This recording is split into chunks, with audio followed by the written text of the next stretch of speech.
Hi folks, Simon here, welcome back to the channel and a bit of news for you. Final Fantasy IV, yes, Final Fantasy IV has just received a brand new update. So this is a patch for the PC version of the game, but it is also available, I believe, on the iOS version as well. But I'm going to focus on the PC Steam version because that's the version I play. Now, Final Fantasy III did also receive a patch a few months ago, and I suggested at the time that maybe Final Fantasy IV would get a little bit of love as well, and here we go. So the patch notes are as follows. We have a completely new interface, and I think that's good because the original interface here on the Steam version was clearly just quickly ported across from the Nintendo version or the iOS version. It was all based on the touch controls.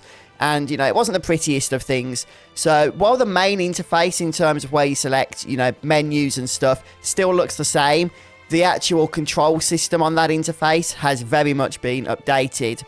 And there's a few other things as well, such as small adjustments to keyboard and mouse, and touch panel operations have also been made. And full screen available. So previously, at least on the Steam version, when you used to play this game, you couldn't avoid the fact you just had these small black bars down the side. Now, they've gone. Okay, the game fills up the screen completely, which is really nice and something I would like to see in other older Final Fantasy games that are playable on PC as well. And then there's a few more language settings that would apply to some of you perhaps. And then finally, some small bugs have been fixed, though there's no details on that. So like I said, not the most involved update in the world, but you know, this is for a game that's a few years old now.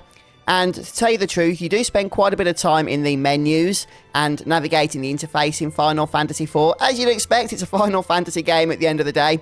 So having some of these interface changes and just moving away from what was clearly touch controls to more controller-based controls is just going to go a long way, I think, to improving immersion as you play through. And if you haven't played Final Fantasy IV before, then the remake is definitely a fantastic means of getting into the game and experiencing it for the first time. It's how I first experienced Final Fantasy IV a few years ago, and I just had a great time with this. I did a 50 video series walkthrough, which you're welcome to check out if you are new to the game, and I think you'll have a lot of fun with it. Okay, you can clearly see, as the Final Fantasy franchise has progressed over the years, that Square have been moving away from more of these turn-based gameplay elements.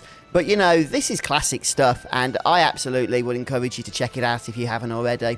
And I will leave a link to my video walkthrough in the description. And don't forget, guys, I do live stream throughout the week on Twitch. If you want to check out more Final Fantasy content, make sure to follow me over there. But thanks so much for stopping by today, and I'll see you next time.